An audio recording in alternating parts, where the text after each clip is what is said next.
All right, wonderful people, welcome back to this wonderful channel where we bring you back-to-back update and information as it hot. In case you have not joined our social media handle, what are you waiting for? Kindly go ahead and subscribe, like, comment, share, and also remember to on your notification button so that whenever our news is dropping, you will be the first. We'll collect them. Let's go down to the news proper as it hot. You don't share. For the matter, we say it day for my table now. As it hot, American veteran don't write to the NIG government. They say they want Nnamdi Kanu'S immediate release.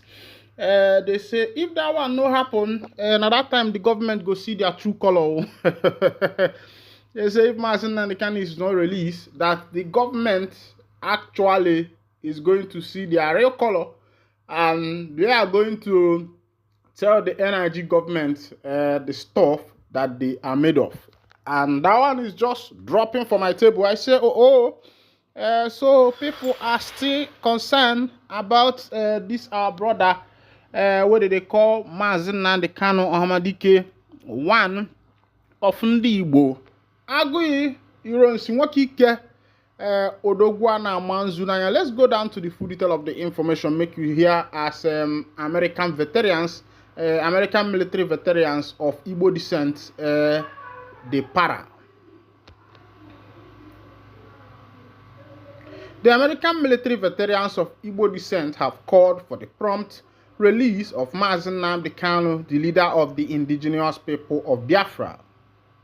The group expressed dismay over the continuous incarceration of Kanu despite being freed by a court of competent jurisdiction. This comes after a delegation from American military veterans of Igbo descent visited the U.S. State Department on Friday, stating that the Nigerian judiciary has ignored ruling from competent courts, international court, and United Nations opinion supporting Kanu's release. Aloy Ejimako, the legal advisor to Kanu, said the visit has shown solidarity with the Igbo community and a call to action for the State Department to intervene in Kanu's case. The veteran advocacy efforts aim to raise awareness about Kanu's plight and push for his freedom, citing human rights concerns and the need for justice.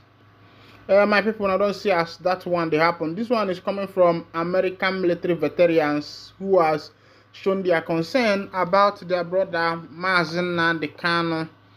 Onya ka eji asị na izu ka mma na nneji kimalụ. Izu ka mma na nneji kimalụ. Ha! Ka aleli a na-elizi onwe fa.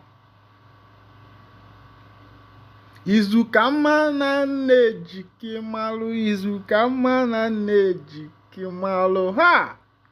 Osi ọkwa mụ na gị bụ nwanne, ife mere gị biko gbayala.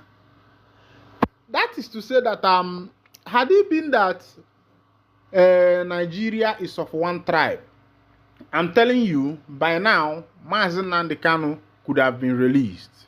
It is not, I'm just telling you the truth.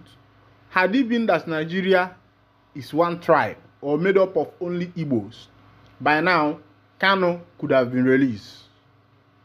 Let me tell you, there is something I want you to understand about tribalism, ethnicism. For example, now, if you see a news update in National Daily that says that Nigerians have won a competition, maybe a mathematics competition, world mathematics competition, and you see the names, if you are an Igbo person, first thing you will be looking at is to see Igbo person's name. That person is not your brother, he's not your sister, he does not relate to you anywhere. But you will be happy once you see any name of Igbo descent there. The same thing applies to a Yoruba person. A Yoruba person will be looking to see these people that won international mathematics in Nigeria. Is there a Yoruba person there? And once the person look and see a Yoruba person, he will be happy.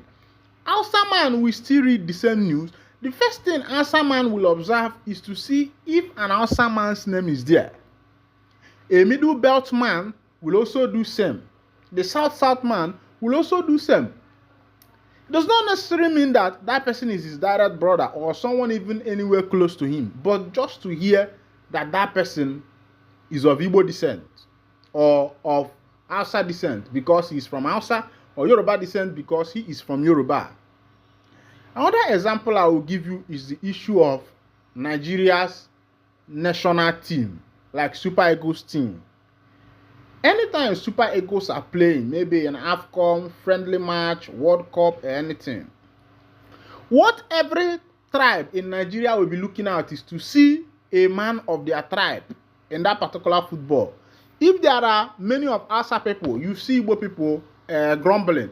If there are many of Igbo people, you see Hausa people grumbling. If there are many of Yoruba people, you see other tribes grumbling. Everybody is fighting to see their tribesman there. I don't know if you're getting the point. And this same thing is still happening in Nigeria politics. When it gets to election, let's say presidential election, you will find out that an Igbo man will just support an Igbo man without caring for what he's going to do for him or what he's not going to do for him. An Hausa man will also support an Hausa man without caring what he's going to do for him or what he's not going to do. Yoruba man does the same.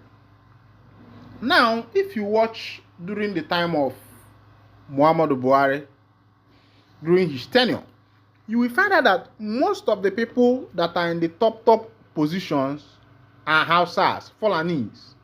You go to the Attorney General of the Federation, you go to the Chief Judge, you go to the Army, you go to the Civil Defense, you go to the Police, you go to Naval. You see that the top people there are Fulanis and Hausas. Now, this present government has taken over. You find that the person that is the Attorney General of the Federation is a Yoruba man. The Chief Judge is a Yoruba man. In other offices, you see Yoruba people. This is what being tribalistic and ethnicism can cause for a nation. The reason why I'm trying to clarify you on this is for you to know that what is keeping Nnamdi Kanu in the DSS detention is not the crime he committed. What is actually keeping him in that DSS detention is tribalism. Buhari will say, after all, it's not my brother. What concerns me? They will tell him that, please, what is happening? The Nnamdi Kanu you have incarcerated is affecting the Southeast. That is the problem. The reason why the Southeast is not moving forward, there is insecurity everywhere. Yoruba people will say, after all, it does not concern them. And they will hear that killings are going on in the Southeast. They will say, after all, it has not gotten to them. The same thing applies to the Hausas. The same thing applies to the Igbo man too, because those days you will be hearing that some things are happening in the Sahara part. You will not really care about what is happening because because somehow it does not directly connect to you and somehow you don't care. What I'm trying to clarify you here is that if Nnamdi Kanu or if the president of this nation were to be an Igbo man, by now Nnamdi Kanu would have been out of the DSS detention. Or if an Igbo man were to be the Senate president, remember when Ike Ekweremadu was there? Ike Ekweremadu took Nnamdi Kanu's bond and made sure that Kanu was released from the DSS detention before the military invasion in his home in Afaruku, Ibeku, Abia State, Abia State. Ekweremadu took it personal and made sure that Kanu was released, and Ekweremadu was part of the people that signed for his bond because it is his brother, Obalada Asiasi. Izukama na neji kimalo. Izukama na neji kimalo. Ah! Onya kada woman just ife mere ge gba ya ala nwanne mo. Ah! Iwe nwanne ada elu n'okpukpo. Our father says that iwe nwanne ada elu n'okpukpo. Now let's go to another information as Nnamdi Kanu heads to appeal court moves to restore bail. The leader of the indigenous people of Biafra, Nnamdi Kanu, has urged the appeal court to restore the bail granted to him by an Abuja Federal High Court. Kanu also faulted the ruling of the appellate court for refusing his transfer from the facility of the Department of State Service to Kuje Prison. In 2017, the Federal High Court in Abuja granted Kanu bail on treasonable felony charges filed against him by the federal government. However, the court revoked Kanu's bail and issued a bench warrant for his arrest after he failed to present himself in the court. In 2021, Kanu was rearrested in Kenya and extradited to Nigeria in April 2022. Justice Bintanyako of the Federal High Court struck out 8 of the 15-count charge. The remaining 7 counts were also quashed by the Court of Appeal on October 13, 2022, with the judge ordering Kanu's release. However, on October 28, 2022, the appeal court in Abuja granted a stay of execution on its verdict discharging Kanu after the federal government filed an appeal at the Supreme Court. On December 15, 2023, a 5-member panel of the Supreme Court reversed the verdict of the appeal court and ordered Kanu to resume his trial before the Federal High Court. On May 20, 2024, refusing Kanu's application to restore his bail in line with the Supreme Court ruling, Justice Nyako entered and ordered modifying of the condition of counsel visitation to Kanu. However, Kanu's lead counsel, Aloy Ejimako, faulted Justice Nyako's ruling on 4 grounds.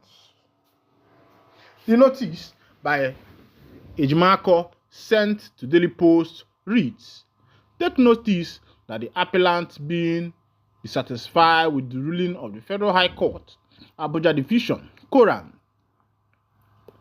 BFM Nyako, J, delivered on the 20th May 2024, more particularly set out in paragraph 2, does hereby appeal to the Court of Appeal, Abuja, upon the grounds set out in paragraph 3 below, and will, at the hearing of the appeal, seek relief set out in paragraph of this notice of appeal.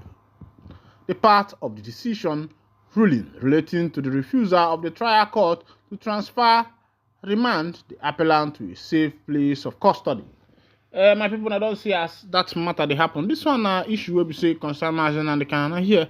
I go to wind down the curtain. The by say Ozemena on your malifede manya nyame ya ngwano jamesiano munne.